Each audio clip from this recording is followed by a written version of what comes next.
Lamb. Yep. Since Allah wants us to sin, and since if we don't sin, Allah is going to wipe us out.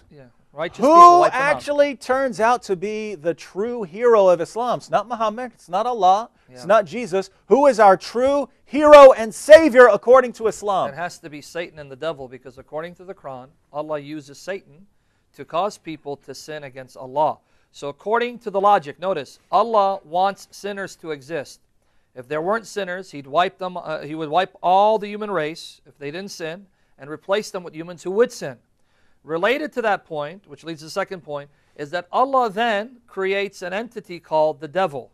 Now, I'm not saying that He created him evil. Obviously, Muslims would deny that. My point is, Allah knew by creating Satan, Satan would rebel, and Satan would then cause people to sin, bringing about the sinners that Allah wants to exist. So in reality, Allah should be thanking Satan, right, and praising Satan for helping Allah to bring about the conditions in which sinners would actually exist. Because if there were no sinners, what would happen?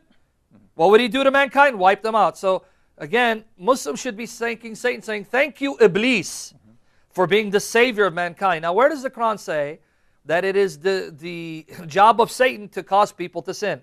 I'll look at just two references real quickly for the sake of time.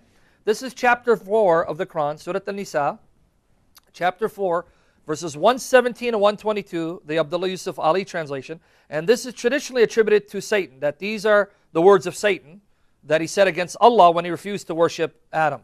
The pagans leaving him called but upon female deities. They called but upon Satan, the persistent rebel.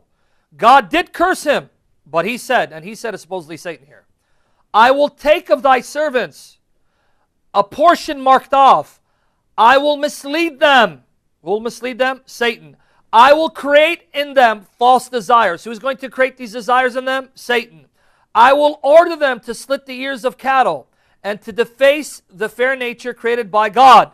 Whoever forsaking God takes Satan for a friend hath of a surety suffered a loss that is manifest. Satan makes them promises and creates in them false desires, but Satan's promises are nothing but deception.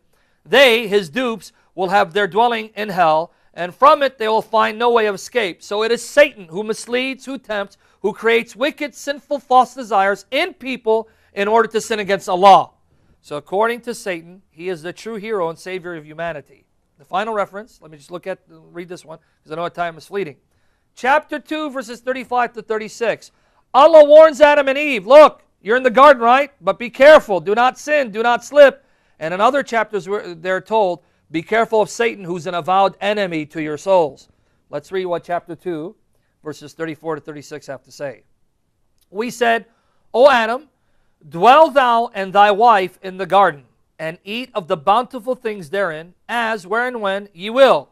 But approach not this tree, or ye run into harm and transgression. Don't touch this tree. And by the way, the Quran doesn't know what tree this is. In one passage of the Quran, it implies it's a tree of life, the tree of mortality, thereby contradicting the very Torah that Muhammad supposedly confirms. Then did Satan, here comes Satan, Adam's hero and savior, then did Satan make them slip from the garden and get them out of the state of felicity in which they had been. We said, get ye down, all ye people, with enmity between yourselves, and on earth will be your dwelling place and your means of livelihood for a time. Who made them slip? Who made them sin? Satan did. This is why Muslims need to start singing the song in honor of Satan. Did you ever know that you're my hero? And as absurd as that sounds to Muslims, that's how it sounds to us too. But show us where we're wrong. If we're getting this wrong, show us where we're wrong. Muhammad swears that Allah wants you to sin, and that if you don't sin, He would have wiped you out.